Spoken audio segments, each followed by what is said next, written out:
Weche mamoko bende en sirkal buomiga mochung' weche mag tudruok pinjego maoko koro ne ochako chenro mano mar tiego kod puonjo rawere yorego mago mag tudruok kod thuologo mag tije pinjego maoko mondo mi olok ngimagi e kinde mabiro.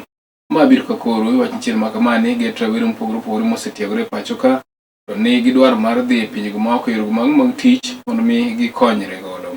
Ma biro ka koro en ni migawono koro ne oketo ayanga koro chenro ni nochako odiochieng' mano ma kawuono e ka chung' od burano mano ma Buri e kaunti mano ma Meru, kama jagoro migawono mochung' weche mago mag tudruok pinjego maoko mano Mikayi Roslyn Njogu nowacho ni chenro ma kamane piny owacho biro godo mar konyo rawere mosetiegore e pacho ka mar yudo thuologo mag tudruok gi tije pinjego maoko.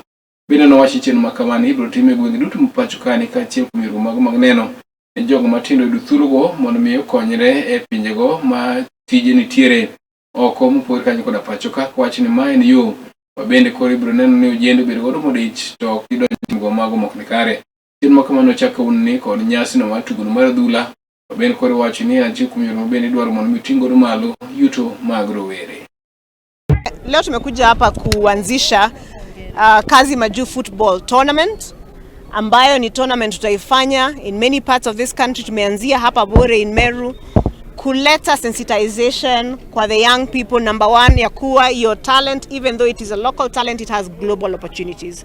Tumekuja kucheza kandanda na kujienjoy tukicheza mpira, but also tumekuja kuongea na vijana juu ya opportunities ambazo zinapatikana katika program ya serikali ya Kazi Majuu na kuongea na wao njia ambayo tunatumia kuweza kuenda majuu in a safe way. Ndio maana tumeamua kuja mashinani na vijana, na waomba tukishirikiana na kaunti ya Meru, mahali popote utasikia kuna kongamano kaima inji, kujeni tuweze kujadiliana, tuweze kuwa link na opportunities za kazi za biashara na mambo mengi ambayo serikali yetu imetayarisha. Sasa hizi michezo imeanza kulipa, kwa hivyo mavijana wanafaa kuchukua opportunity mali inatokea. Kwanza unaona leo hapa kunaweza kuwa na mascout kutoka mbali, kutoka vilabu majuu, wanaweza pata chance wanaenda huko. So hizi tournaments zinatusaidia sana na vijana wanafaa kuchukua hiyo opportunity. Lakini also saa ile vijana wanakuja pamoja wakiwa na mchezo kama hii, we take this opportunity kuwaelezea mambo mengine, various government programs.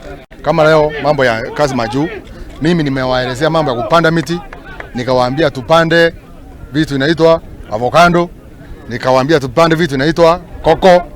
Bila tuko na program na serikali kuleta seedlings ya avocado kwa wingi, seedlings ya koko kwa wingi, kwa sababu tunataka vijana hata ikiwa wanapata kitu hapa Kasaira wanacheza, wawe na other mainstream streams ya kupata kitu.